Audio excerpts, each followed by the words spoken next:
Ladies and gentlemen, welcome back to the third and final installment of the Shift Yourself workshop. And I don't know if I explained to everyone, or if you didn't make it here to shift your mindset, or maybe you only made it to part of shift your approach, but this has been such a high energy, such a great content for these events. I don't know if I shared where the term shift yourself comes from outside of our discussion at the end of Shift Your Mindset with Boyd and Ava. But shift yourself is actually an idiom in England, which means, hey, get your hustle on, get your move on. If you're going slow or you're at the end of the line and you're falling back, hey, shift yourself is the term that's there. And it really feels like that's what we're being called to do today in so many ways. Oh, I am so excited. Thank you for being here today. I am your host, Marianne Bjelke, founder of Strategic Business Solutions Consulting. And again, if you first looked at my name and said, "B, what?" You are in good company. And today, when you say, "B, what?" I'm going to let you know we will all be okay. We are going to shift our station today to best thrive in the COVID-19 world. Oh, so very exciting. Are you ready? Who's with me? I want to see it in the chat. I'm with you. I'm with you. I'm ready. Say, I'm ready to shift my station because the post-COVID-19 world has very different rules and some pretty serious challenges. It's a world in flux. Things did not change and then settle like an earthquake, and now it's all stable and we just have to figure it out. No. Things are in flux like a storm on the ocean. And when you are navigating a storm, you need to hone your observation skills, your reaction time, and be able to filter out anything that detracts from your ability to overcome that moment. Because when the storm subsides, and it will subside, what will your boat look like? Would you rather be the type to prepare for the unexpected and have resources on hand just in case for navigation, communication, heck, exhilaration? Or the type of person who just hopes for the best and wings it, let's see what happens? Okay. Well, I propose there's value in both of those things. We do need to be prepared for the unexpected. And we need to be agile enough to react appropriately. And when let's see what happens becomes, oh, shift, okay? The post-COVID-19 world has new challenges and dramatically changes the landscape in a lot of areas, yes, but it also offers new opportunities. To come out ahead through this storm, we need to play by the new rules. What's required of us today is very different than what is required of us on smooth seas. So I'm so psyched that you have been here through Shift Your Mindset, through Shift Your Approach, and now for the last installment, Shift Your Station, to share the knowledge and the resources and the support to help you take everything we've learned so far and thrive. You may have heard me say this before in the last session, but if you're joining us for the first time now or watching this on the video replay, it bears repeating. What do I mean when I say the post-COVID-19 world? Okay. Do I mean that poof, the sun comes out and warmth hits and the COVID virus just suddenly evaporates and disappears and everything goes back to normal? No, what is normal anyway? Right. Is the world you grew up in the same world your mom and dad knew? Even in 2019 and earlier, was it the same world your kids know now? Okay, no. And today there's no going back to a time where we thought we had a handle on what to expect. And we were right for a while, but like everything, things shifted. You see, the only constant is change, and wow, change hit us big time. It started out as a health pandemic, will have long, lasting changes to the way we live and the way we work. Okay? And again, there are a lot of opinions as to how we got here, how to reopen safely, and where to go from here. And there's a lot of conflict about that right now, and that's not why we're here. We are here because we agree on one thing, that the world as we know it, the rules that we played by, have changed. Whether you plan to stay isolated as much as you can right now, or you are ready to embrace reopening, no matter where you are on that spectrum, and it is a spectrum, there's no black and white, I believe our motives are all the same. We're all coming from a place of love. I believe most Americans just want what is good for their communities, their families, and their country. We want to be okay, and that motive unites us. So whatever we thought the future held for us, we were wrong. In our businesses, our careers, and our families, we planned based on our experiences and our expectations, and when it all blows up, do we never plan again? Oh, well, that didn't work. Let's, squirrel. No. No, now we reorient, we adjust, and we emerge stronger. The strongest swords have to suffer through the highest heat and the most blows from the hammer to emerge superior.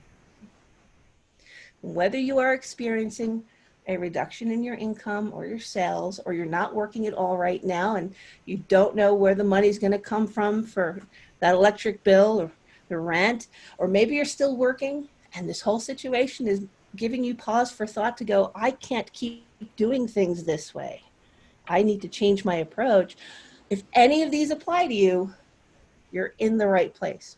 And I'm so glad that you made the choice to be here with us in the Shift Yourself workshop for these 3 sessions over 2 days.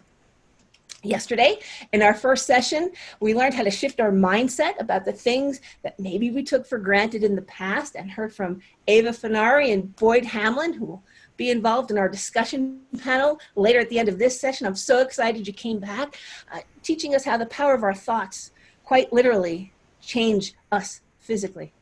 And this morning, what a great session that was.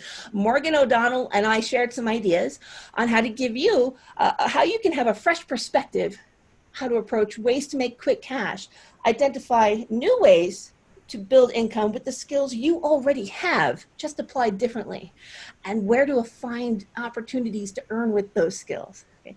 And how to network using LinkedIn specifically, but how to network on social media when we can't go out and meet face-to-face, where we can't make plans to gather in organizations and groups for those opportunities. It was so valuable. Okay. Today, Shift Your Station, we have Erika Yocom. I am so pleased that you are here. She's going to tell us how to take our business and our work mobile so that we can work from anywhere. Erika's been doing this for over 10 years. As I said, she's coined the term virtual personal assistant 10 years ago. She's a visionary. After Erika's speech, we'll take a short break, and then I'll come back with some key essentials to help you position your new business endeavors for growth, to make sure when you start off on this new path with all the tools and resources you've been given this far, how to make it work for you and how to make it stick. And then we're going to wrap up this 3-day session in high energy with some exercises that you can do that apply specifically to your business and your endeavors. Are you ready? Woo-hoo! Yes. These will be on Facebook for 48 hours starting tomorrow in the Strategic Business Solutions Consulting page. If you reach out to me with a friend request, I'll make sure you get to the page and you'll see those, and then they're gone forever. But you can get free recordings, well, not free recordings, free views for 48 hours, but lifetime access to the recordings, and we'll go into those details a little later. But right now, I would like to introduce you to a woman who I met, God, it must be 2 or 3 years ago, and I think we just clicked immediately. Yep. Kindred souls, kindred energy. Erika is a powerhouse. She helped pioneered the virtual assisting industry in 2009 when people were not even working remotely. There was no real discussion around having someone who worked with you or for you not be in the same office with you unless you were outsourcing to a different country. And even then, this was cutting edge. Drawing on her background of product development and marketing, including pioneering screen sharing startups and $500 million Denver-based third-party money manager. Now, do you understand what I'm saying? Erika has worked with some top producers and some real cutting-edge companies. She has over 35 years of corporate experience, and she's still fun, which I love. Uses her strength in finance, technology, operations, and as she puts it, she keeps productive people productive and successful people successful. She's here to share her knowledge with us. Please help me welcome Erika Yocom. Yay. Wow. Okay, I got to live up to that. So yes, I've been doing this for 10 plus years, and what the joke that I don't get any longer that I used to get all the time is virtual assistant, but you're actually here. And like, because it was virtual was unheard of back then, and not so much now, but all right, let me share my screen and get this presentation going. All right, so we're taking your business mobile. I have been homeschooling, and I have been a virtual assistant for 10 plus years, so I've gathered a bunch of tools, and that's what I want to share with you. So if I can get there we go. My top apps. You've got to have email, of course. I don't care what email you're using, whether you're using Mac Mail, because I'm Mac-based, whether you're using Gmail. You need email, and you need to have them, preferably some kind of amalgamator, bringing them all into one place so you're not logging into a bunch of different things, just to make things easier for you. Calendar, that's my daily diary. If you ask anybody who knows me, including my children, if it's not on the calendar, it doesn't exist, and it won't happen. So I live by my calendar. Wave is the accounting package that I use. Oh, a quick insight into me. Quick, cheap, and easy. I am trying to find the best ways to get as much work done in the shortest, easiest, cheapest way possible. So Wave I use, it's free. It's a full accounting system, and it allows me to do things like recurring invoices for my clients, and I can do it from my phone. I can create an invoice and send it to them while I'm standing in front of them. It's very impressive. Evernote is where I keep all of my clients' information so that they know what I have access to. I keep credentials and things there, or notes. This is where policies and procedure manuals are created, that type of thing. And because they were one of the first ones up in the sky, they're everywhere, and they don't care what platform you're on. That's a key thing that you want to. I've had people say to me, "Well, it won't work on mine because I'm a Mac." Try to stay away from applications that tie you to a platform, especially today's world. 90% of everything that you want, unless it's a very specific industry standard software, is going to be cloud-based, and that's what you want so that you can work from home, from Starbucks, the beach. I've done it sitting at Blue Water Lake in an RV. That's where you want to be. Keep your files in one place. Dropbox. Again, I use Dropbox a lot because I was an early adopter of it. I have 22 gigs of free space because I got everybody signed up way back in the day. And then a browser. I use Chrome. Just make sure that you're using one that you can log into, and therefore you are seeing the same information from different browsers. Wherever you log in, the same information. That's been very, very key for me. Going into your cloud. People say, oh, the cloud. It's not really a cloud. We all know that. A cloud is a data farm. It's a bunch of servers underground. And use it as much as possible.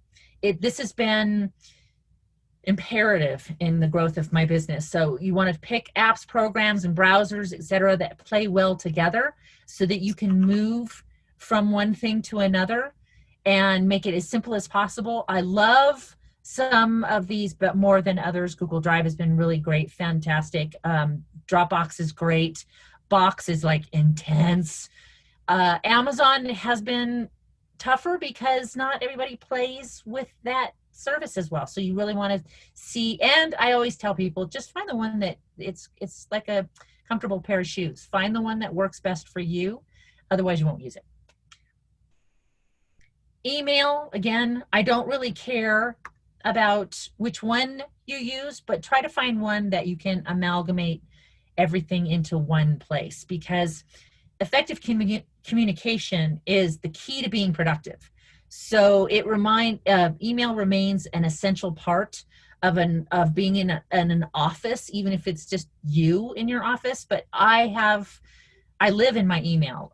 I believe in inbox zero, but if it's in my inbox, that means it has to be done. That's my to-do list, and everything else gets filed and put away. But I as a VA monitor, at last count, 18 email addresses. I can't log into 18 different places. It has to all come into one place. So I think that's really key. You can also filter and put up rules and tag and sort. Stay on top of your email. I have clients that they have 37,000 emails in their inbox, which stresses me out no end. But what I tell people, and they say, it's too, I don't know what to do. I can't do anything with it. I tell them, archive everything. Save the last month, archive everything else, start with a clean slate and work forward from there. But you really need to have something that can amalgamate all those emails into one place, just so you don't go crazy. Calendaring has become imperative for me. I use Calendly, and I've used Acuity, and there's right now you can book a time with me without me having to go back and forth with email saying, how about Tuesday at 2? No, that won't work. How about Wednesday at 1? No, here's my calendar. Everything that's open is there. Pick a time. Again, Calendly has a free, if you have one type of an appointment, it's free. So it ties to my iCloud calendar. It also ties to Google, that type of thing. And you can go set up an appointment. And that's a fantastic way to put in information to put in your signature line in your email.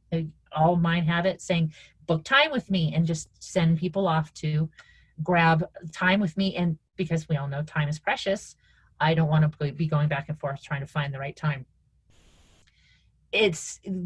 You can totally get lost in the weeds with these. Try to stay as simple as possible, because if you have too many different appointment types for people to choose from, they get confused.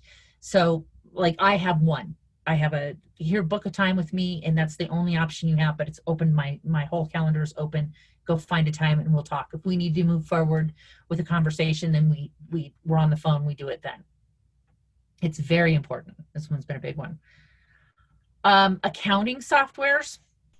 So I started off with FreshBooks. I've moved to Wave. QuickBooks Online, Zero. You really have to determine what level you need. Wave, like I said, is free, but of course it's got ads built into it. That's how they make their money, and they make their money on their payroll side. QuickBooks, everybody knows QuickBooks, but shoot me now. I am not a bookkeeper. It's intense, and so is Zero. Those are for people who really know what they're doing. But they're all up in the cloud, so I can access my books from anywhere, anytime, and see what's outstanding. What I can send an invoice out. I can create an estimate for somebody while I'm sitting in front of them, and do it all for free. That one's been a real blessing. Taking notes. Again, you just need to be able to find something that works for you and feels good using. I use Evernote because the mobile application is as strong as the browser application, which means I don't get a truncated version. No pun intended. It's the elephant one. I get the same notes, and anywhere I am, I can see this information. I have lots of clients who actually contact me and say, so what's my login for such and such? Because I keep it, they know that if I have access to it, I have kept it for them, and it's locked up. This always brings up the question, people ask me, well, what about security? Well, I always say everybody, especially the Evernote's been out there forever, and they're very protective of their data. But everything is secured. Everything is encrypted as much as it can be. But the NSA, the CIA, the FBI, the White House are hacked on a regular basis. If somebody wants in, they're getting in. All we can do with the encryption and being smart about what sites we're using, what we're doing essentially is rolling up the windows and locking the doors. We all know a dedicated car thief is getting into any car, anytime, anywhere. It's gone in 4 seconds. I mean, there's whole movies made about it, right? But the guy who's walking along jiggling handles, if yours is locked, he's just going to keep moving on. That's what we're doing with being smart about choosing encrypted programs and trying not to worry too much about going forward with that. Find something that you can collaborate with too. That's I found to be very important. When I create an Evernote folder of notes for a client, I share that folder to them so that they know exactly what I'm working on, any notes that I've created. God forbid I'm hit by a bus, they have all the notes and everything that I've been creating. If they've asked me to start creating policies and procedures, they're all in there and they see it. It's absolutely imperative for my clients in my business that they know and trust what I'm doing. And this is one way is giving that visibility that there's no question about what I'm working on. Office products. I used Office 365. I've been moving more into Google Suite and those lately as they've gotten stronger. My pet peeve with Google is that they like to drop things without notice. So something that you've been using will be gone when you log in to use it.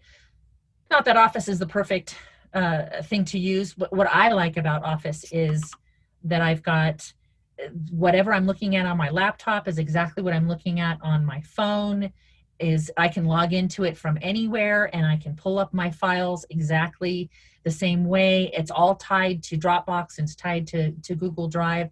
So my Office, even if I'm not working on my laptop, I can log in and work on a client file should that be necessary from anywhere.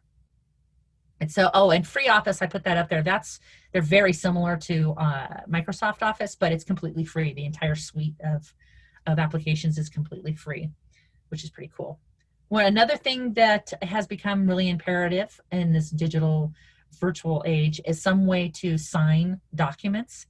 The big orange icon there is Genius Scan. It's one of the few apps on my phone that I've paid for. And only because it's very, very quick. I do this. I have one client, her mail comes to me. I take a quick picture of it and drop it up to Dropbox for her and then shred the original. It's quick and easy again.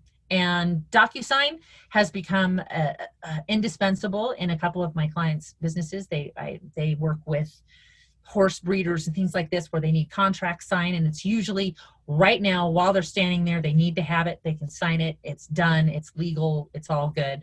Acrobat, Marianne and I were just joking about this the other day that she sent me something through Adobe Acrobat to have it signed via that way, and she said, I just realized that this could happen, and I said, you know what, now I know that too. That's something that they've recently added into the product, and it's fantastic. Another thing that has just recently happened in New Mexico is you can now have an online notary. So you can, it's all digital, it's all virtual now. You dial in at an actual notary is on the other side of the camera. You submit your documents to them. They see you sign it. You see them sign it. It's all done virtually, and it's legal. And New Mexico just made it legal. So there is no reason to have to shift documents and send them back and forth via email or show up at anybody's office anymore, which I think is brilliant. Second, numbers or extra telephone numbers. I actually have 2 telephone numbers on my iPhone because I use a Sideline, and my client forwards her telephone number to that Sideline account, and it comes directly to me. So I have effectively 2 different phone numbers on my telephone. If you need more than that, you can get into things like Grasshopper, which will give you multiple lines, that type of thing. My fax is, people still use fax machines. They still need fax things, especially if you're in the medical field for whatever reason.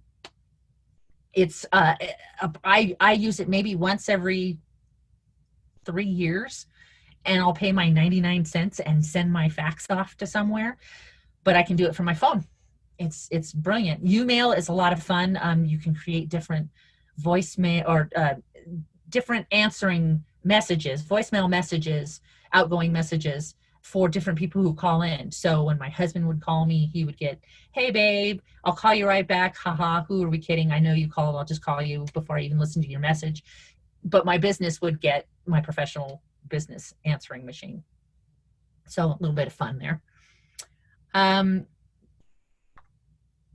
And then we're here, and we all live here now. I've used all of these different products. I started off, believe it or not, with a product called Acera way back in the day. This is back in 2001. We just weren't the first to market. WebEx beat us to market with a product where you could talk to people and show them documents online. Back in 2001, that was like magic.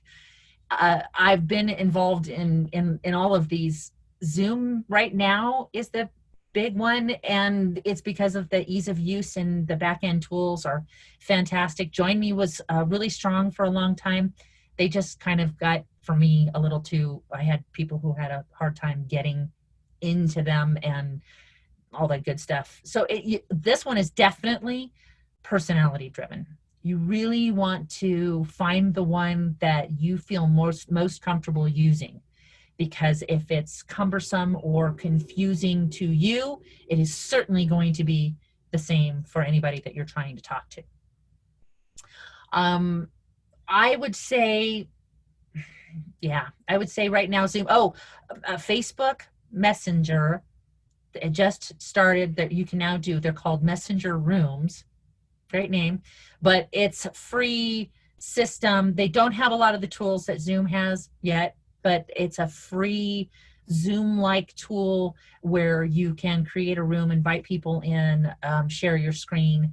You can go as long as you want. You can invite as many people as you want, but you can't do a lot of the stuff that you can do with a Zoom or a Join Me type of thing.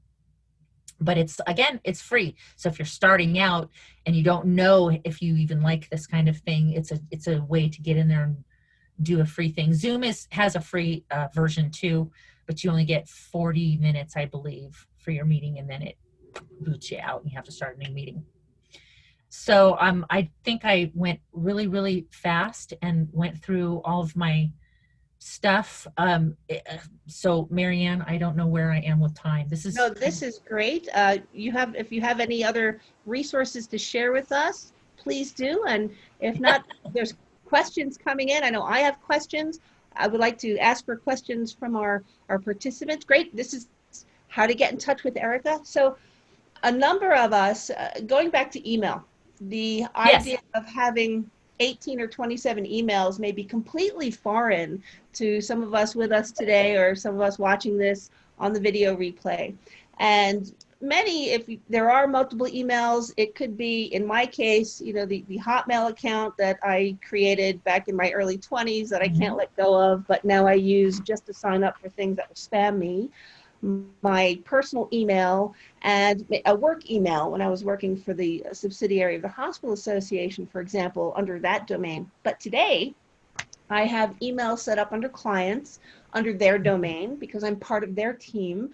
I have email set up for different websites that I have, and not every website that I have has an email associated with it necessarily. So I might not have that, but it forwards to me. Let's talk about why you would have multiple emails for someone to whom this concept is kind of foreign, and what an amalgamator is and does. So I have, one of the things that I do when I work with a client is the same thing that you just talked about. I have an email set up under their domain for me. Why? because it gives them the ability to log in and look at any email that I am sending on their company's behalf. Again, it's that transparency that I try to build with my clients so that they can trust what I'm doing for them. I personally have, again, I have my Gmail address that's always, boy, I get some great ads in that one. Scary. So I have that one. I have all my business emails. I have the same as you. I have different websites that I have an email associated with. An amalgamator is it's like Outlook or Mac Mail, where you can go in and you can pull all of those different email accounts into one inbox. So when I go into my mail and I look at my inbox, I can see all the email that's come into all those different email addresses in one place. You can do that with Google. It's a little more cumbersome because you have to know the back end. You have to have your email server information and some of the little tricks behind it, but it can be done so that you can send and receive everything in Google in your inbox. Or Outlook does it pretty seamlessly. They're just a little wonkier in how they set up how you see the inbox. Great. We do have some questions here. Celeste has asked about Talent Lead and then for the calendar email service. And I'm not entirely sure, Celeste, how what you're driving at with that, but talking about the calendar and email service, I use You Can Book Me or youcanbook.me, which is similar to Calendly. Some of these services you can embed in a website. Some are just a link in an email, and it connects to your calendar, whichever calendar you choose to connect it to. And you say, my day starts at this time and it ends at this time. And I want 20-minute increments to show, or half hour or 1 hour, whatever you choose. Yep. And then when you send that link, your clients can say, okay, I can see when they're available. I will select this, and then I've claimed that time. It shows up on my calendar.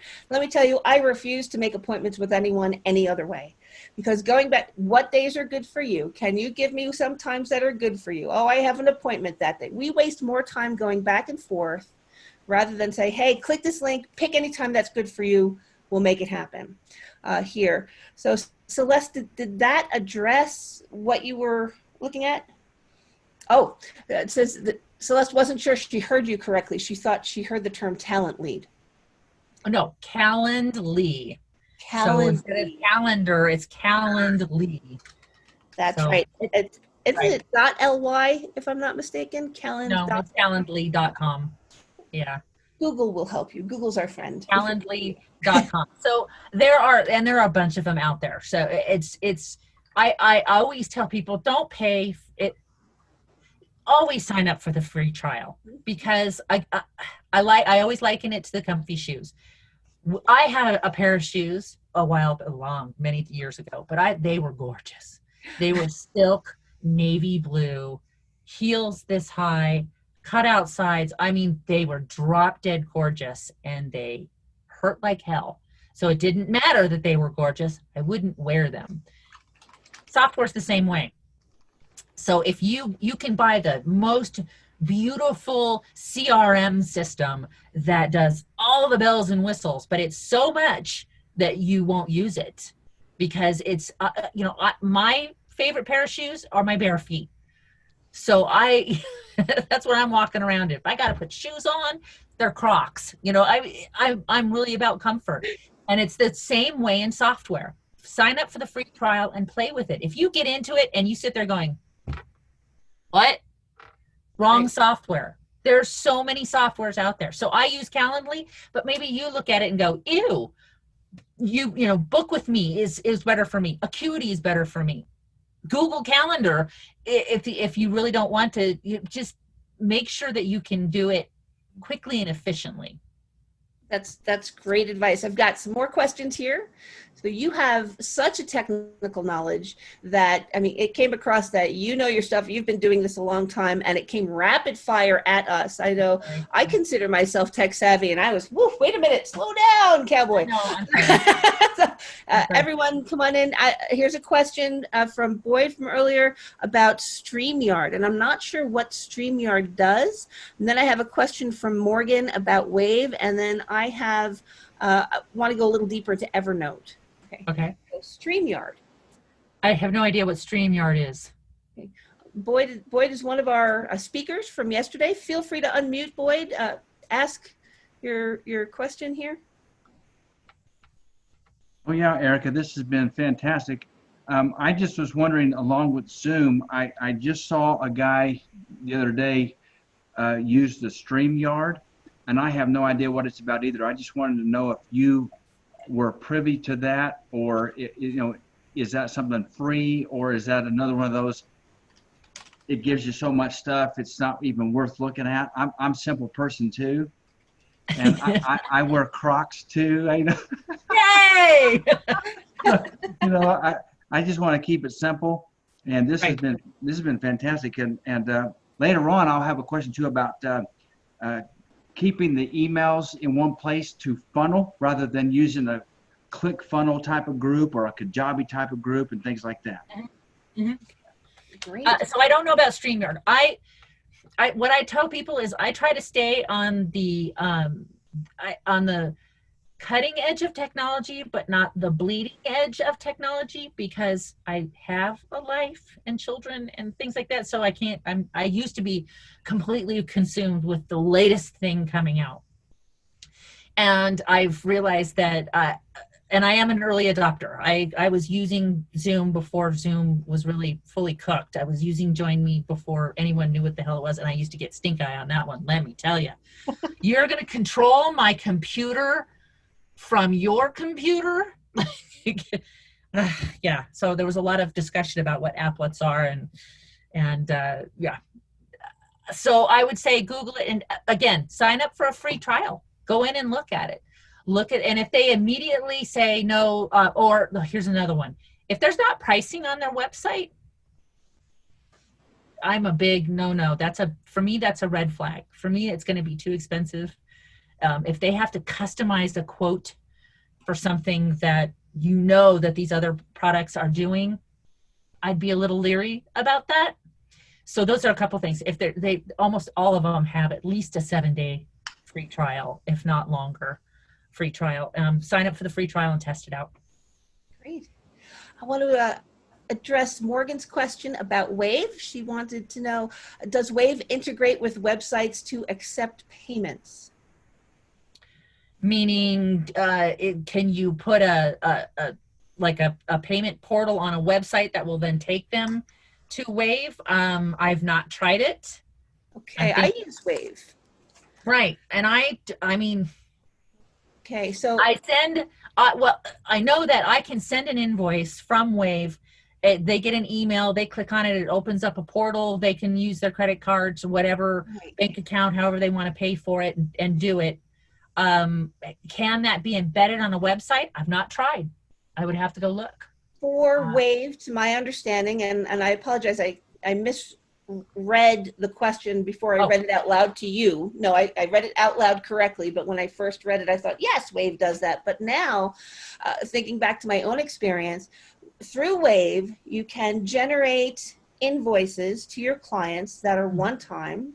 Mm-hmm. You can create special recurring product lines and change the quantity and descriptions month after month. Mm-hmm. You can set up various different tax table scenarios and apply the appropriate one. You can apply discounts. Yes. You can, through the invoice that is sent electronically to your customer, accept payments either through their payment processing system for credit cards or through, I don't know if they integrate with PayPal, or you can enter manual payments in as well.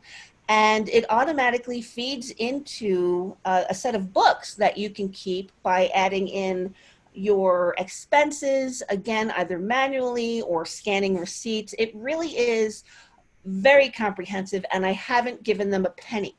What they do and how they make their money is off of the transaction fees of the invoices that you send.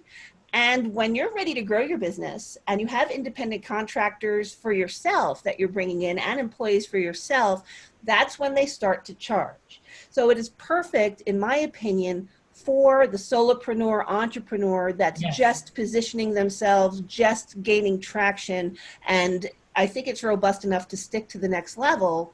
Plus, if you're like, I'm not a bookkeeper, I don't know any bookkeepers, they offer bookkeepers for you for questions and so on. So I wanted to go into Wave. But for integrating to a website, PayPal Business, I still think is the way to go, because you can create a button and you can say this button is the amount of money, this quantity, and so on. And PayPal is allowing, you can set up recurring invoices now again, because they had it and then it went away and it's back again. But you can set up recurring invoices on PayPal now.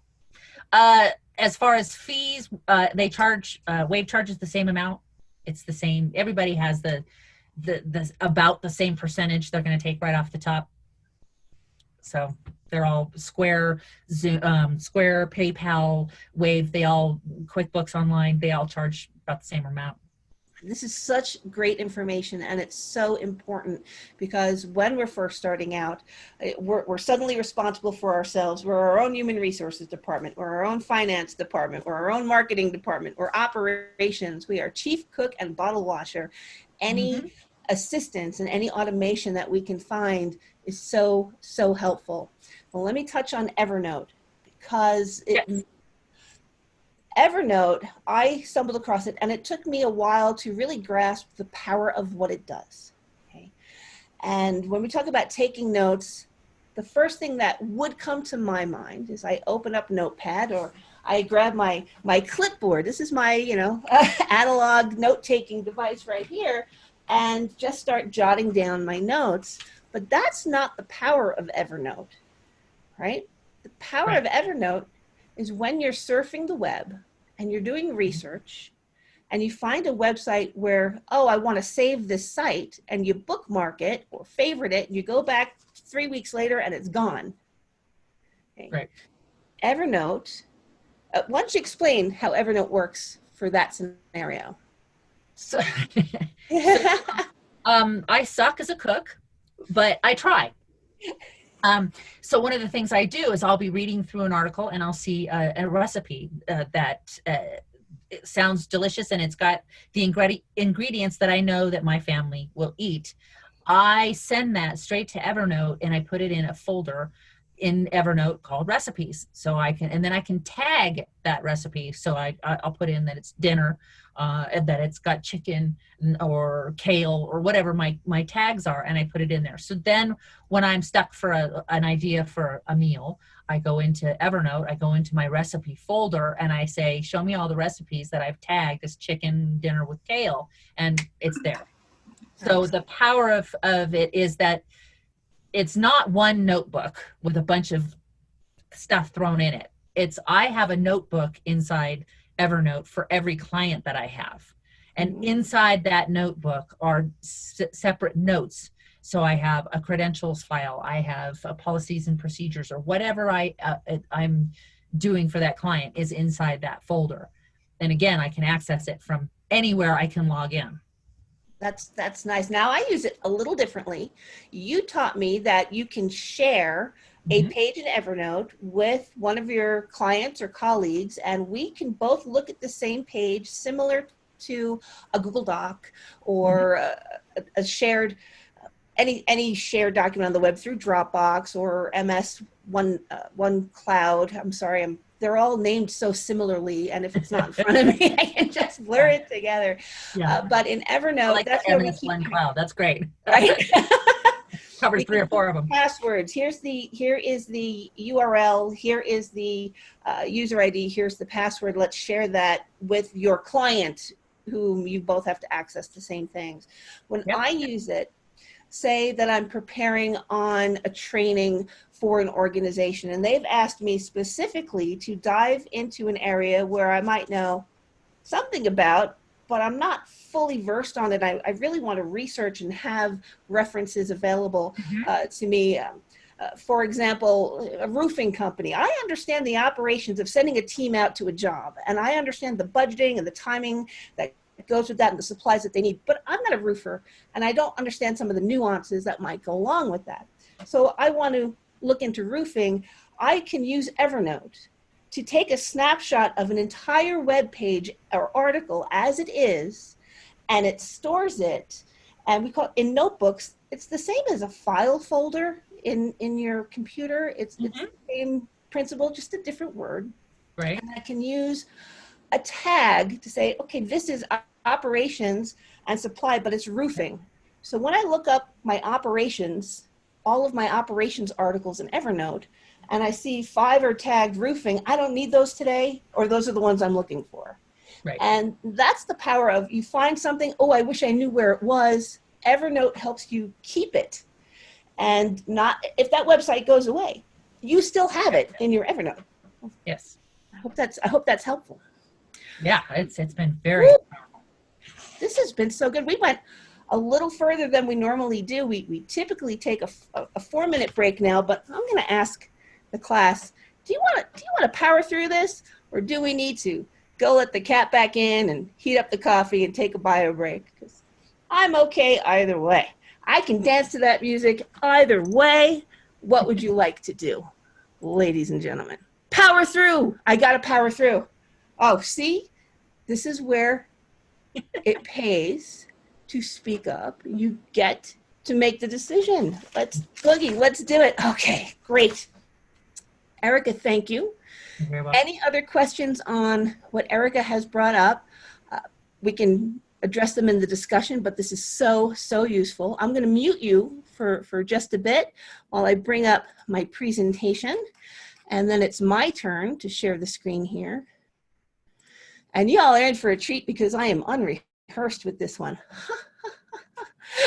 So this is going to be ad hoc and off the cuff, just how we like it. So let me share my screen here for this. Key essentials for business growth. Okay, great. Now, we have our mindset. We've shifted our approach. We know what our hidden talents and strengths are that we can now use to find new opportunities to bring in income. We've decided that we're not going to rely on others necessarily to pay us full-time. We're going to find what we can and really express ourselves, hopefully living that work-life balance that we are striving for, I think, since well before 2020. We have the tools. Now we need the strategy. And I'm here to present to you some key essentials for fast business growth. If you're just joining us now with the video presentation, or you've been here through the entire time and seen the presentation from this morning, there may be a little crossover here, and I hope that reinforcing will really help drive it home, but please ask any questions. Before you leave here today, before this part of our presentation is done, you will have 3 essential points covered. The importance of building a solid foundation, the must-haves in building your business before you can even think about a strategic plan, okay, are having clarity of purpose. What is it that you are doing? Okay, why are you doing it?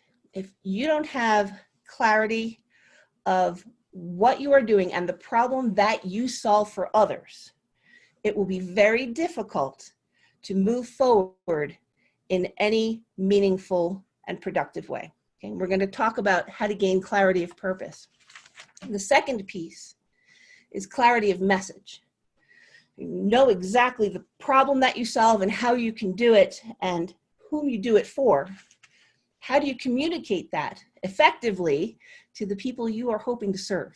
Okay, we're going to go into clarity of message for a bit. And then finally, clarity of direction. When you have your foundation, your purpose set up, you know exactly how to best get that message in front of the people who will most benefit from it, then what? how do you have a plan to scale what you have in place so that it can grow beyond the initial constraints of just starting up and starting out? So sound good? I hope this will be useful to you. Now, again, I have to share my story as to how I got here. This is my adoption picture. Okay, this is, again, before I had made a name for myself, Marianne Bjelke. And by the way, I collect mispronunciations of Bjelke. I love them. I like Bjelke. Bjelke is my favorite, but it was a close friend, so use that one with care. Before I had a name for myself, I was Paige Marie Matris. And at 3 years old, I was adopted by Loretta and Joseph Lombardi. And before I was 3, I was one of their 7 consecutive foster babies. Okay. I was very aware growing up. It was never taboo from the time that memories first started to the actual adoption day that I was being adopted. And there was nothing odd about that because it was the only thing there was. There was nothing to compare it to. If you were here for the first session, you learned that Loretta Lombardi, prior to marrying my dad, having 3 boys of her own and then 7 foster kids, the last one being me that she kept, she was a sister in the novitiate in Amityville back when the nuns were in full habits. And it was painstaking, but after several years in the convent, she realized her greater calling was to be a caretaker and to impact the lives of children. Even after I was adopted, she continued to work with kids through the entirety of her life, an amazing woman. As you're young and you're starting to build your community and form your bonds, we build them based on our commonalities. I like this music. I dress this way. Hey, I have older brothers. Oh, hey, I have a younger sister. Nobody, this might shock you, nobody in my school was adopted and raised by an ex-nun. What are the odds of that, right? It became a challenge for me to connect, and I learned at a very young age to rely on these skills of making people laugh, not shying away from my own truth, never pretending that I was not adopted or not raised by an ex. This is part of who I was. But I used all of these experiences, and in my early 20s, I made my living as a stand-up comedian in New York City.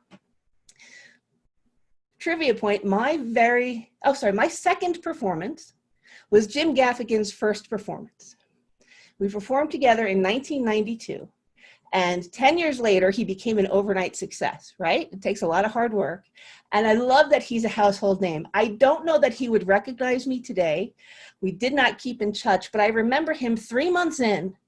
We're sitting at a Bagel and Lock's place on 52nd Street, Upper East Side, Manhattan, near Steve Rosenfeld's stand-up comedy experience, which was the troupe we were both in. And he was lamenting, he's been at it now for 3 months. Why wasn't he famous yet? Okay, it's going to take a little work, a little persistence. So use Jim as a role model for you.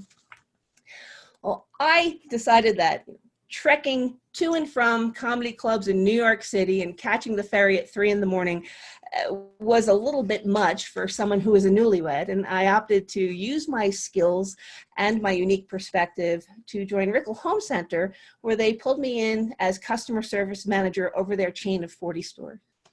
Now, this was a time when the chain was in transition and it was on the decline, but I spearheaded and rolled out their Every Customer, Every Time program.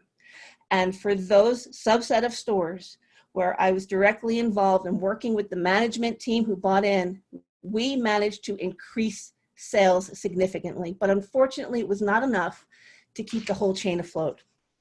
So when they went under, my at the time husband, the love of my life, circa 1995, opened with me an herb store in Staten Island, New York, where we sold herbs, teas, candles, and the clientele that we would get, we had chefs, We had people involved in potpourri and aromatherapy. We had alternative medicinal practitioners. We had people who wanted that spiritual, this is for good luck, or I'm making incense. We had such a range of customers.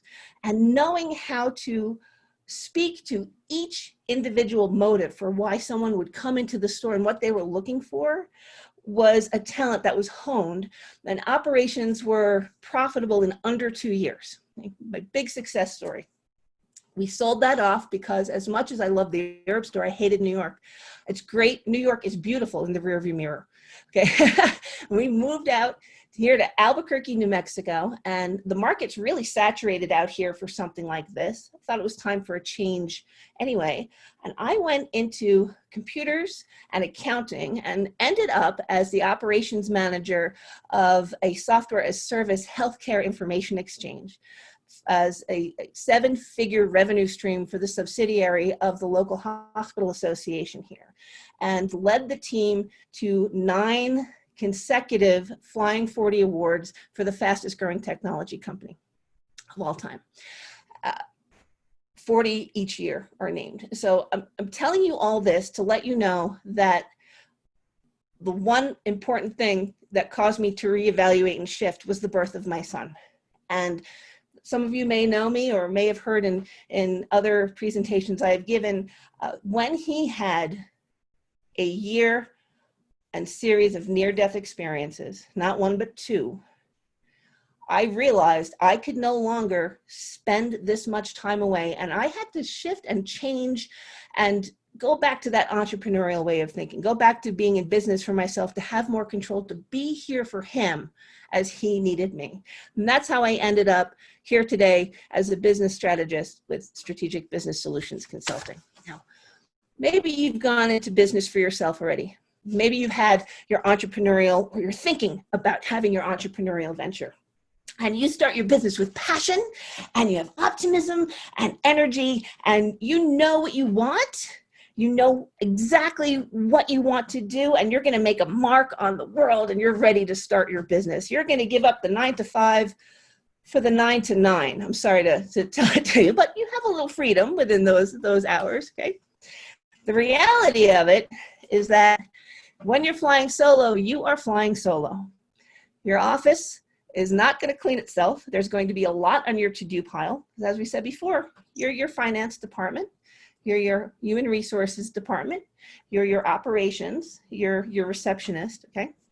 There's so much information that you need that you can't possibly have enough time to absorb or go through all of it, and it's enough to just stress you out. And if you've been in business for yourself, it may sound familiar because perhaps you haven't learned to bring in people to your team yet. Let's talk about this. Right? How do you go from that chaos into order? Okay? It exists, the possibility of that clean desk, that possibility of having all the knowledge and some of the tools that Erika shared in her presentation just before this about clipping services like Evernote, about how to make things more streamlined and easier, are key to getting from here to there. But you don't need a miracle.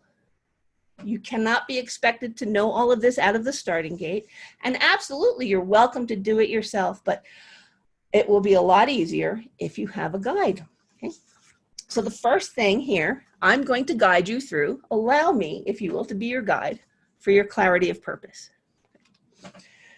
Foundation, every business has its foundation, and that foundation is the purpose. And without a purpose, I don't care if you call it gaining clarity or your mission, vision, values. I don't care if you paint it yellow and call it Agnes. You must have a solid foundation for anything you hope to build upon your business venture. I would even suggest that if you are an individual looking just to side hustle and to have some contract work, and maybe you'll go back, please do this anyway. You'll see the value, I hope, in a moment.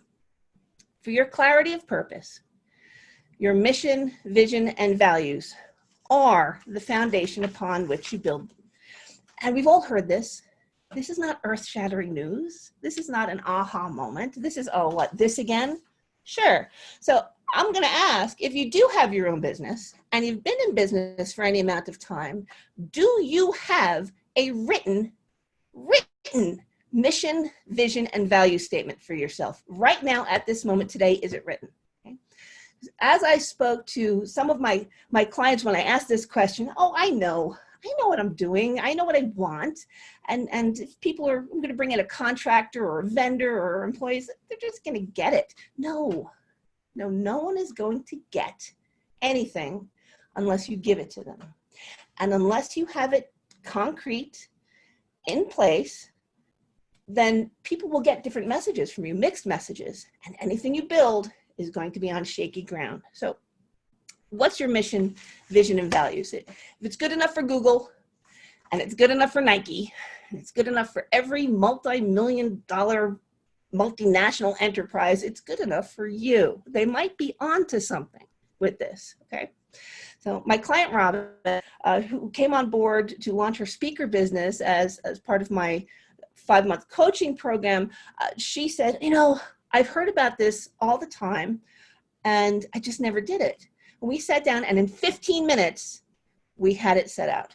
I don't want you to spend more than 15 minutes on your mission, 15 on your vision, 15 on your values.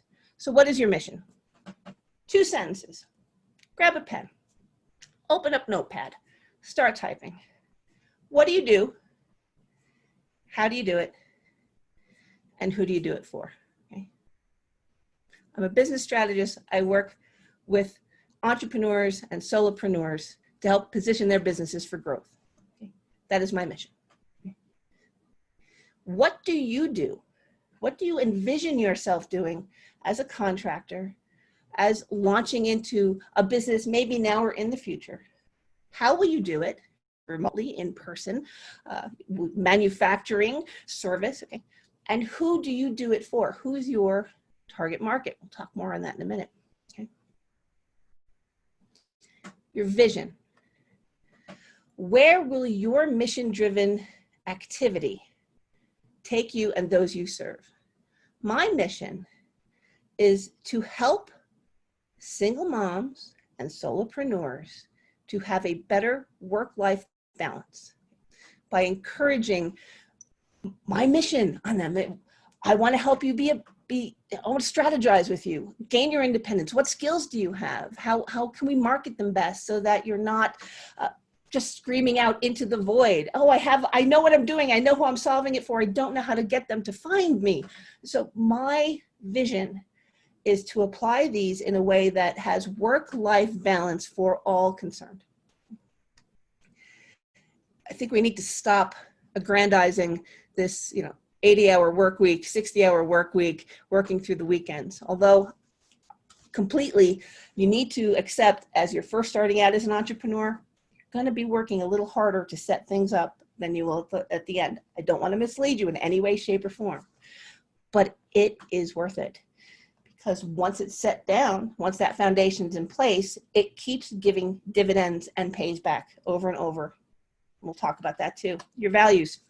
What principles guide your mission and vision-driven activity? My principles, my values include, I think that money is a horrible way to keep score. I don't know how we got here as a world, but we did. And so many people keep score of their success with money. Well, let me tell you, wealth is probably having a nightstand with more books than I can read, having more friends than I can spend time with, and more bottles of wine than I can open with to share, right? That is true wealth. What are your values? I am adamant about working only with honest people. If I suspect that someone is telling me something just because I want to hear it, I will not work with you. Okay? I have walked off many a car lot when the car salesman did not listen to what I was looking for and just walked me over to what my demographic he thought he could sell me on based upon sizing me up, what I could afford, and whatever midlife crisis he thought I was having. I'm a minivan mom, no apologies, okay?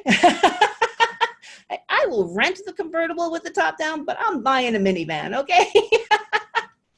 So take time, mission, vision, and values, and write it out if you haven't before. Write it out and keep it safe, because our next piece is the who you do it for. Who is your on-fire buyer? Now, this is right out of a workshop that I give, and perhaps you've heard of customer avatars and your target market. Well, your on-fire buyer is the person who is just ecstatic for what you have to offer. In the herb store, I had my on-fire buyer, we called him Marvelous Michael. And Michael came in, picture him, he looked just like Paul Prudhomme. And there's a Dom DeLuise, if you remember that actor. He had dark hair, mustache, and he looked around with such wonder when he came into the store and said, "Oh, I'm home." Now, I didn't know he was my on-fire buyer or my target demographic when I opened the store. I was 25 and it was successful, but I certainly didn't have the acumen experience that I have today.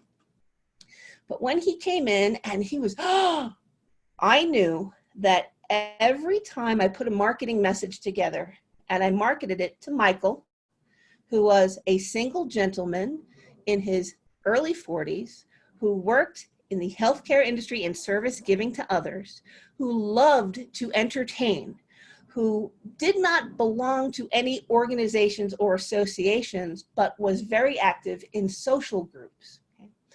When I would put marketing copy together, if I wrote it specifically to Michael, it resonated specifically with people who were not Michael, who weren't even close to Michael. It would resonate with Jack, who put together Jack's Magic Tinctures. He was a little wizened, gray-haired, wizard-looking man who came in, and he would make healing tinctures and medicines for himself and his family using herbs. I'm not going to go into that detail right now. I'm not a doctor. I have played one in a treehouse, but I'm not a doctor. Okay.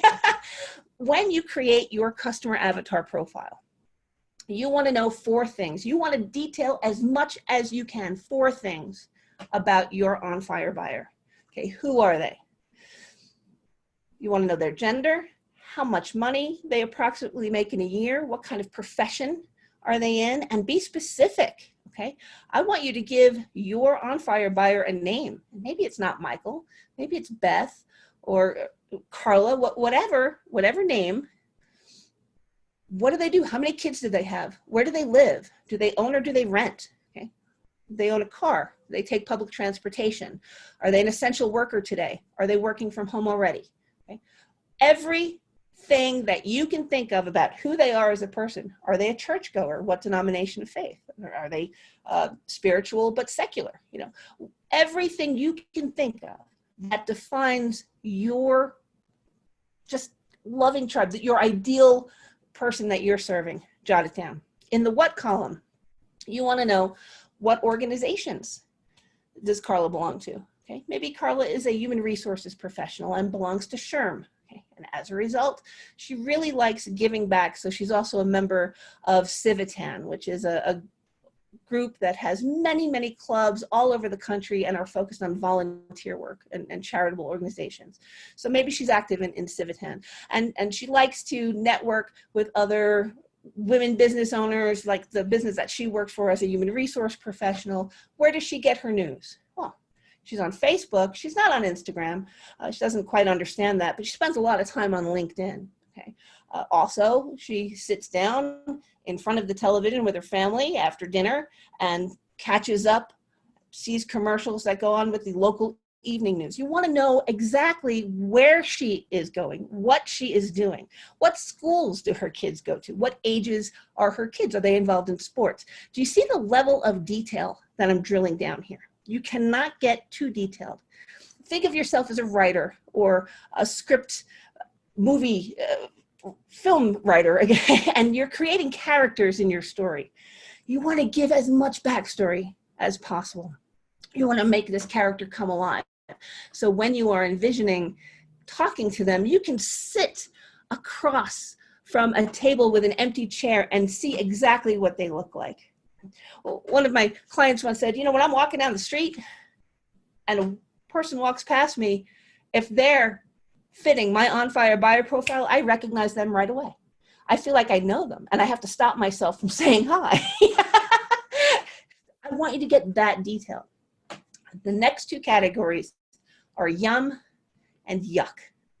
And I owe this to author Tom Robbins. There are only two mantras in life, yum and yuck. There are those things that we seek out, and there are those things that we seek to avoid. What does your on-fire buyer seek out? Spending time with family, cooking dinner, okay? For me, if I'm your on-fire buyer in that yum column, you're gonna go kayaking. I love kayaking, and I love spending time in natural hot springs or a hot tub, okay? A little bit of information about that. So when you do your profile on me, I've given you that one. What's in the yuck column? Well, I have a son who's got some special needs, so I like to avoid situations that trigger any sort of meltdown activity for sensory overload, okay? Sharing a little bit more. Taking Quinn when he was very young to the movies was impossible. And this is at an age where his peers were, have you seen this? Have you seen this? Have you seen that? But the movie volume, the dark theater, was too much for him. So my yuck column at that time was being in those situations. He's a lot older now. We're well past that. Now going to movies is in the yum column. He loves the theater. Not that we go anymore, but he loves watching movies at home, and we spend a lot of time bonding over different things that we have watched together. So when you're thinking yum and yuck, what are you drawn to? Introvert, extrovert. Are you drawn to food? Are you drawn to sports? As much detail as you can. And when you have this profile down, you have built the foundation of your business and you are ready for your next step. Oh, Ava, I know you're here. I would like to share. Ava says, I've the ability to connect like no other, and my strategic ideas. I'm so grateful that I was able to bring value to your business. Ava, putting these in to give you a little feedback on how these ideas have already helped others that are in a situation or have been in a situation that you've been in. I'm taking a while here, but I hope you're getting value. Clarity of message. If you know who your target, who your on-fire buyer is, you know the problem you solve, who you solve it for, your next step is how do you get that message appropriately in front of that person? Here's a game we're going to play. I'm not looking at the chat window, okay? But I want you to pick one word and one word only to describe what this symbol is, okay? You can share it or not share it. Okay? When I bring this to training sessions and I throw this up, there were at the time maybe 100, 150 people in the audience. We got answers all across the board. What is this symbol to you, okay? Perhaps you said number sign, okay? Number 2 pencil, we're number 1. Okay? Perhaps it's a pound sign, okay? To get your message, hit #1 or enter in the meeting code and then hit pound. Okay? Perhaps it's hashtag. That has come up today a lot. I wouldn't be surprised if nearly everyone thought hashtag when we looked at that today. Okay?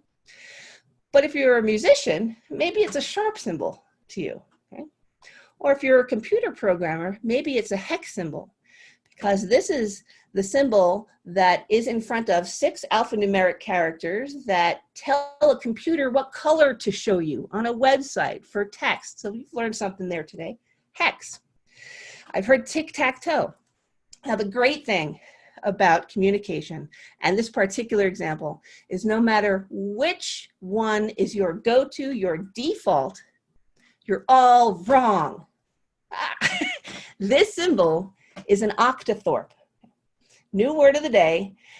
The word octothorpe is the only description of this symbol that doesn't care the context in which it is used.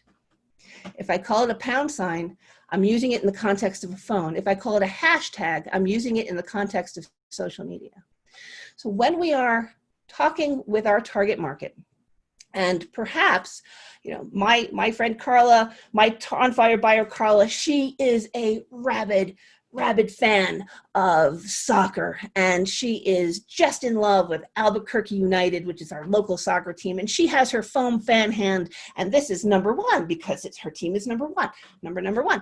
And you talk to her about hashtag, she's not going to associate her context with this symbol with your context with this symbol, and where you might be looking to make a connection, you're not. So I'm just throwing that out there as an example to be aware that the words that we use in our messaging may have multiple meanings.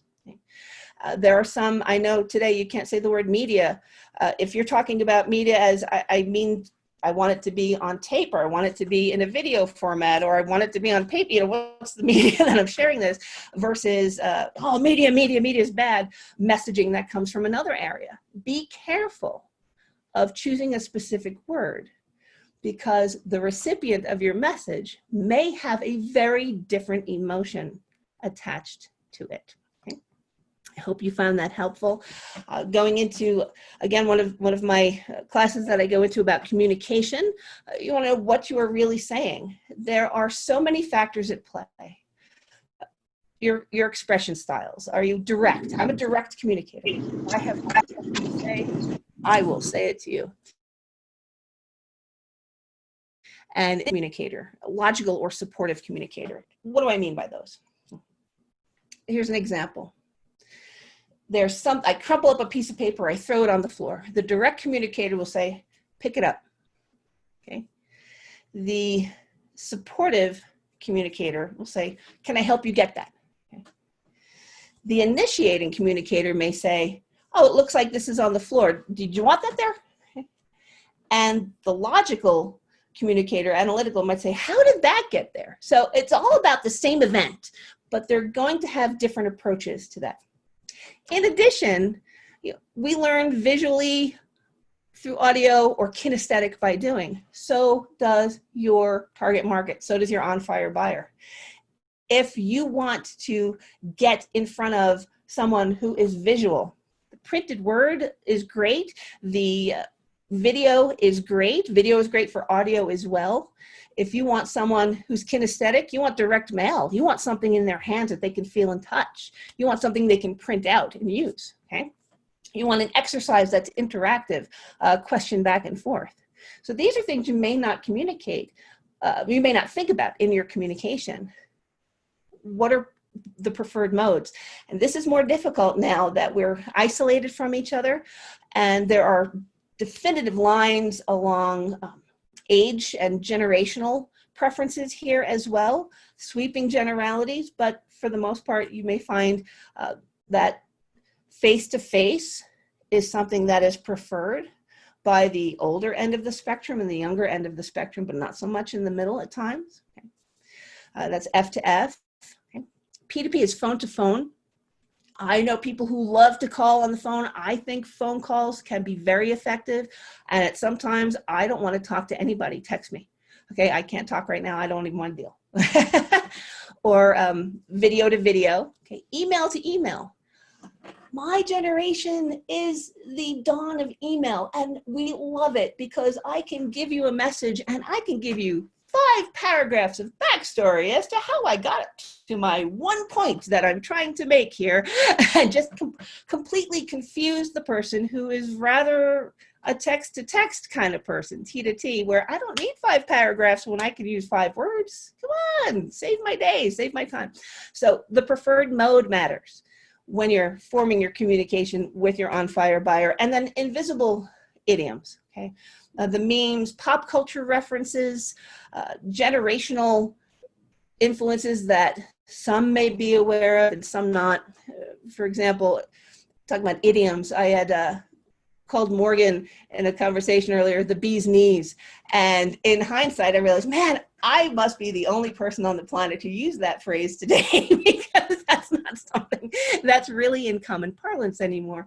And there may be certain cultural influences on your audience. So does it make sense what all of these can do to influence the message that you're trying to share? I hope so. And I had the opportunity to share this with the Workers' Comp Administration, and I've repurposed this PowerPoint for here, and I'm going to keep tooting my own horn for a little bit. So thank you for humoring me. Finally, clarity of direction. You finally know, you have your foundation. You know the problem you solve, who you solve it for. You know in detail about your on-fire buyer, and you framed your message. Okay, what's next? Clarity of direction. You have a map app on your phone, back when we were allowed to travel frequently, right? You plug in where you want to go, and if your location service is not on and doesn't know where you are, you're out of luck. You need 2 points to get that map app to give you useful information, where you are now and where you want to be. Your foundation and your message are where you are now. Where you want to be depends on how do you define success. When I first went into and pursued public speaking as a career and a means of earning money, I was more focused on my message and presentation and less focused on how that would manifest. And I quickly realized many peers in the National Speakers Association, through Toastmasters who've gone on professionally, travel all over the country and all over the world, or did back at this time, was going back about 4 years ago. And my point, if you recall, of stepping out of that corporate world was to be here more often for my son. And I quickly realized that pursuing that mode of success as a speaker would go against the whole reason I decided to do it in the first place. It did not align with my mission, my vision, or my values. So I had to reassess. I said, okay, I will travel for a speaking gig, but it has to be 4 times a year if it requires plane, and I'll do an additional 2 times a year if it's 1 overnight by car. And if I can bring my son with me, all the better. Okay. That defines success for me. I know some speakers who are not happy until they have, gotten on par with Tom Robbins. They need to get on his private jet and rub elbows. It's all about what is success for you. Do you want enough for yourself and your family? Do you want enough to buy a mansion with an indoor pool and drive fancy cars? And there's nothing wrong with that. But you must define how far you want to go at minimum, maybe even at maximum for now. And keep in mind, all of these can be revisited. Because as we know, especially today, things change.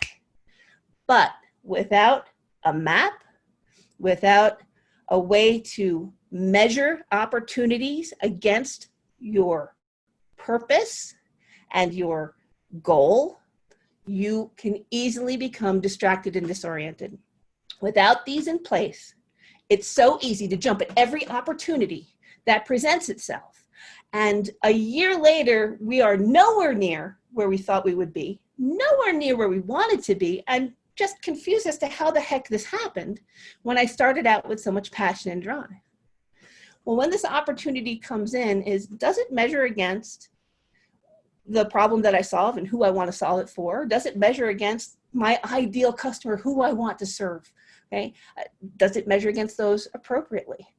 And if it doesn't, even if it's lucrative, okay, you might want to consider letting it go or having some boundaries around it so that you do get the benefit of that work, but recognize here is where I can orient you toward more of what I provide better value for, okay, and shift the opportunity.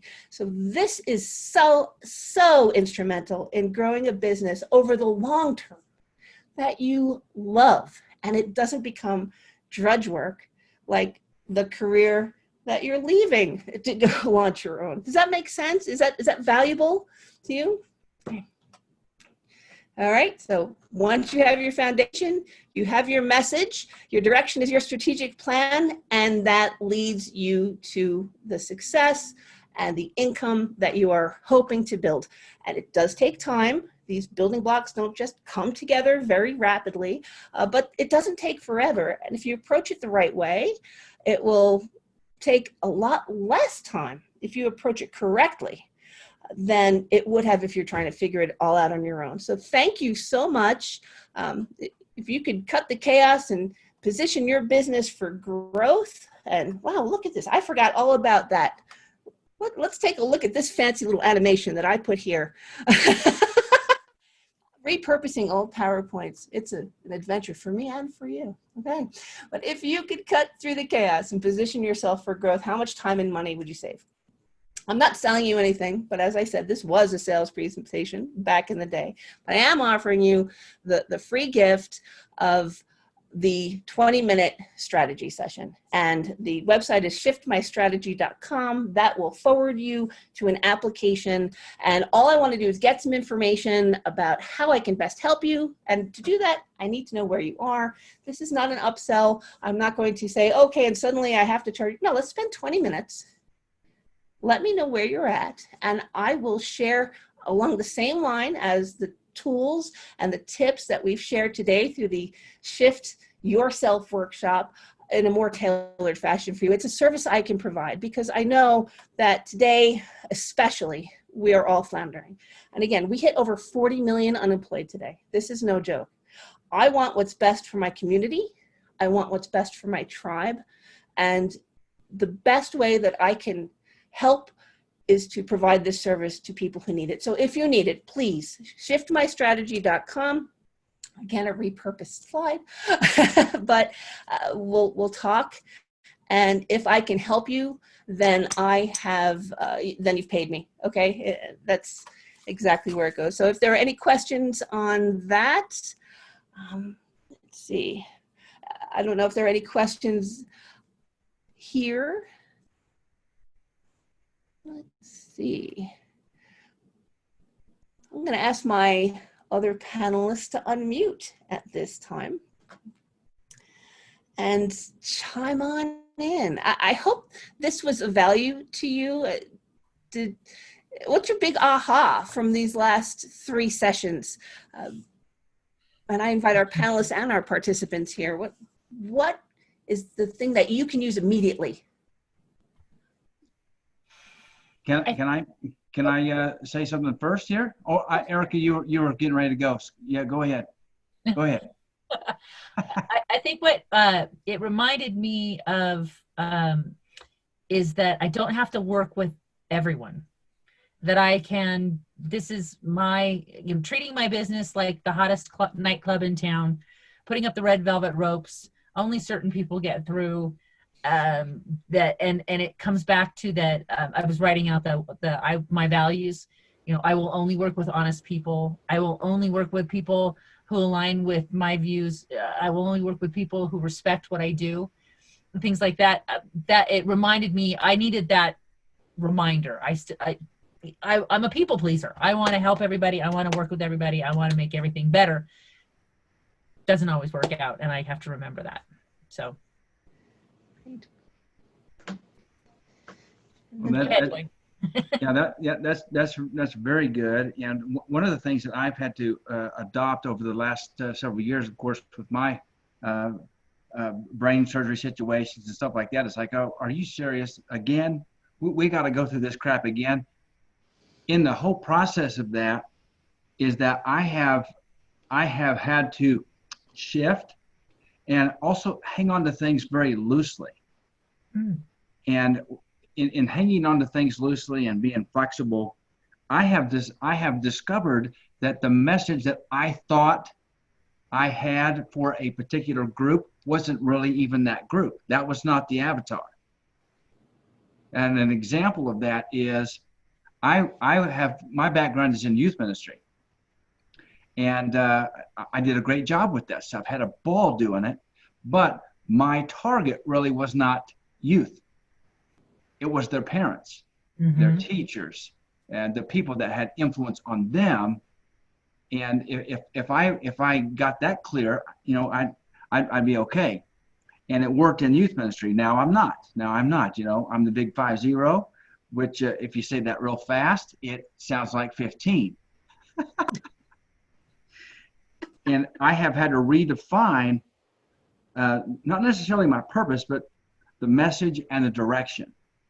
I've had to just hang on to who I am and stay true to me, but I've just had to reframe and shift that message and that direction. And you know what it does? It opens doors. It's opening doors. I don't always know what those doors look like, but if I'm going to be firm and hang on to things tightly, you know what? I'm not ever going to find that out. Yeah. And this has been a valuable day to me. I appreciate you guys very much. Oh, thank you for saying so. I want to just go to the chat and see. I missed all this chat going back to the beginning here, so I'm going back to wave questions. Tic-tac-toe, a lot of tic-tac-toes. I'm surprised about that. Pound, hash or pound sign. Oh, look at this, Erika. I didn't realize you were the Octothorpe historian in the group here. No, I pulled a Marianne and I went and found it. I went and Googled it and dropped it into text. Also called a hash or pound sign, the symbol has roots in 14th century Latin. According to one origin story of the Octothorpe, people began abbreviating the Latin term for pound weight, libra pondo, as LIB, and then they called it the Octothorpe, which eventually became the Octothorpe. I want to have one of those the more you know kind of sparkly graphics just going over. Thank you, thank you, thank you. Okay. Our directions have shifted. I would bet good money that every one of us here today, every one of us watching this on the video replay, has at some point in our lives needed to shift direction unexpectedly and successfully because we're here today. When we think about the future and what lies ahead, it's so often the case where there's a single snapshot. And it's the same snapshot going repeated off into however many years there are in the future. It's going to be like this forever. And yet, when we think back on our life, there's not a single snapshot that looks anything like any other snapshot. It is an entire array of bold and vivid colors and some happy moments and some tragic moments. And it's just a rich tapestry, to use that term. So there's no possible way that going forward is going to be the same drudgery. Things will change, things will shift, and we must be agile enough, must be observant enough to just roll with it and rise above it. Thank you, thank you, thank you. Are there any questions on any of the topics that we've covered here? And Ava is on the call. She is driving, and Morgan is here too. I invite you to unmute and to participate as well.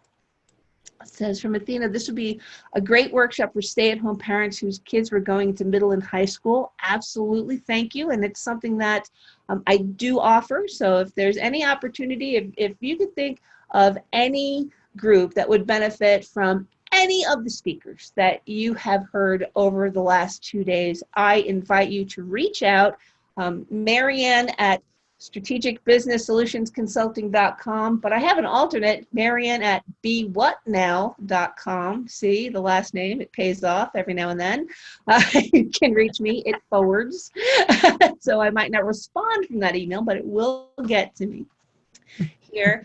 And I will connect you with any of these speakers. When these go live in the Facebook group, we will put the web addresses again for each of the speakers that are there to connect with, and we definitely invite you to continue engaging with us. I'll keep letting you know when other opportunities come up, and if there are topics you're interested in, hey, let me know, because we're putting this together to serve you, to serve our community, right?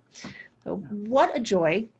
I want to thank again Boyd Hamlin and Ava Funari. I know you're on the call, I know you're driving, so be safe here for Shift Your Mindset. And if you missed that, that goes live for 48 hours starting tomorrow at 1:30 in the Facebook page for strategicbusinesssolutionsconsulting.com. Putting the URL, and I might as well put one that actually links properly into the chat. for lifetime access to all the recordings, for all of the great information that you've received today, all the great speakers.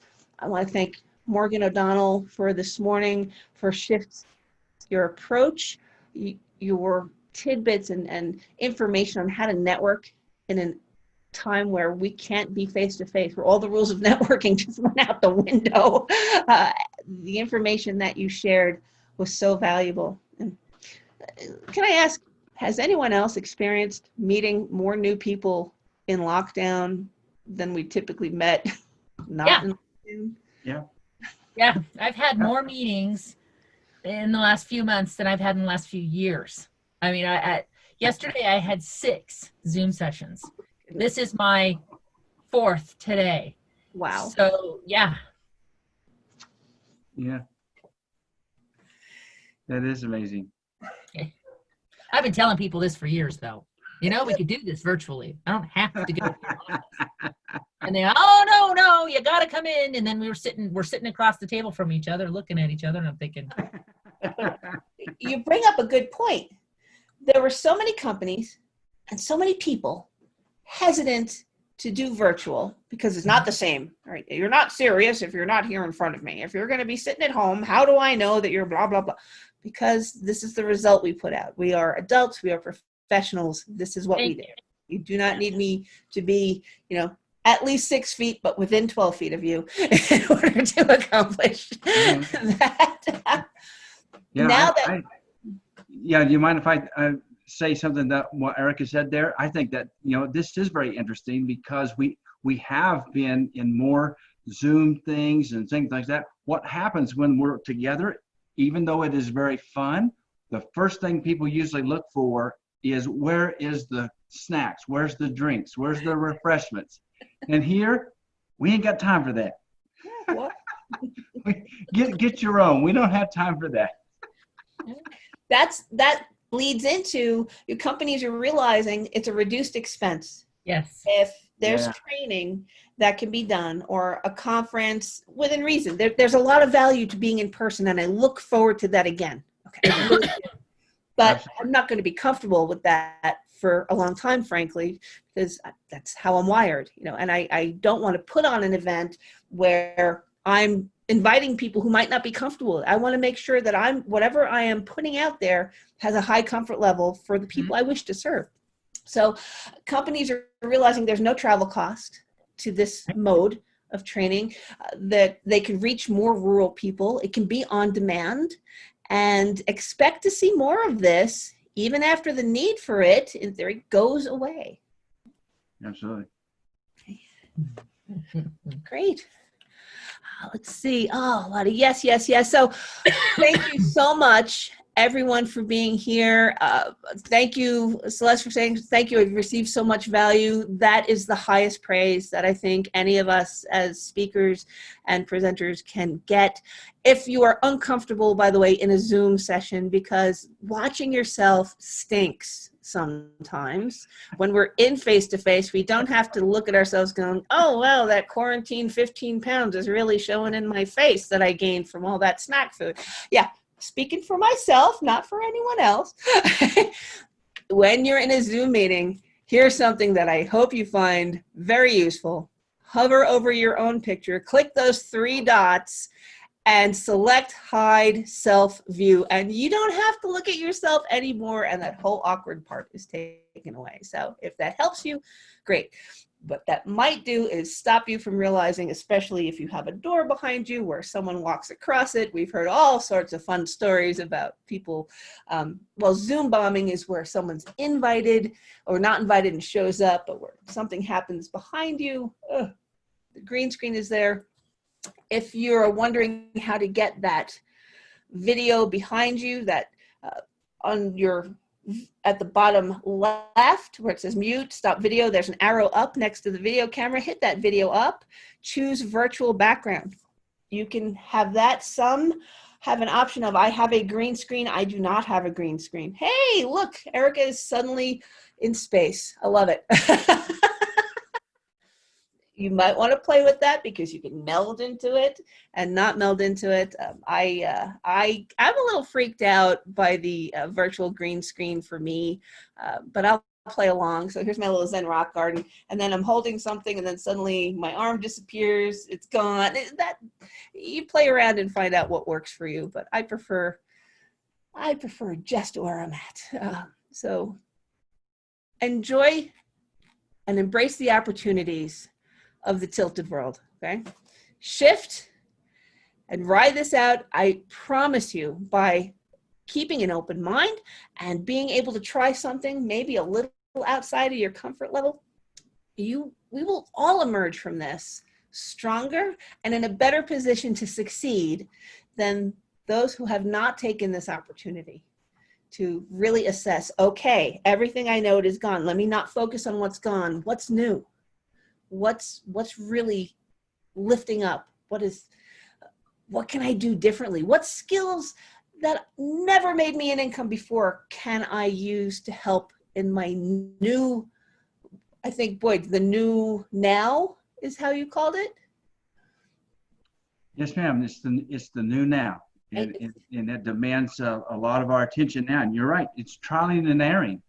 You know, try it out. See if you like it. If you don't, then who cares? If you do, embrace it. That's right. Yeah. It's not a dress rehearsal, and no one's judging you. And if they are, hey, you know, unpin their video. Don't pay attention to them anymore. They're gone. They don't matter. Tune that voice off. Okay. Thank you all so very much for joining us at the Shift Yourself workshops. My name is Marianne Bjelke, the founder of Strategic Business Solutions Consulting.com. I want to again thank our guest, Ava Finari. You can find her at avafinari.com. Boyd Hamlin. Hey, Marianne. Oh yeah, there she is. Hey, I'm almost at my destination, so I'm sort of jumping in here. But just one last note. All this information is really wonderful, but if you don't use any of it, it doesn't really matter. So pick your favorite 3 things from this entire event and put them to use. Thanks for having me. Thank you. Hey, find us on LinkedIn, find us on Facebook, reach out to us, send a request. We'd love to stay connected. I will follow up with everyone in attendance when the videos are posted and ready, and look for that email coming soon. Not going to spam you. Anything you get will be of value, I promise you. And listen, take care.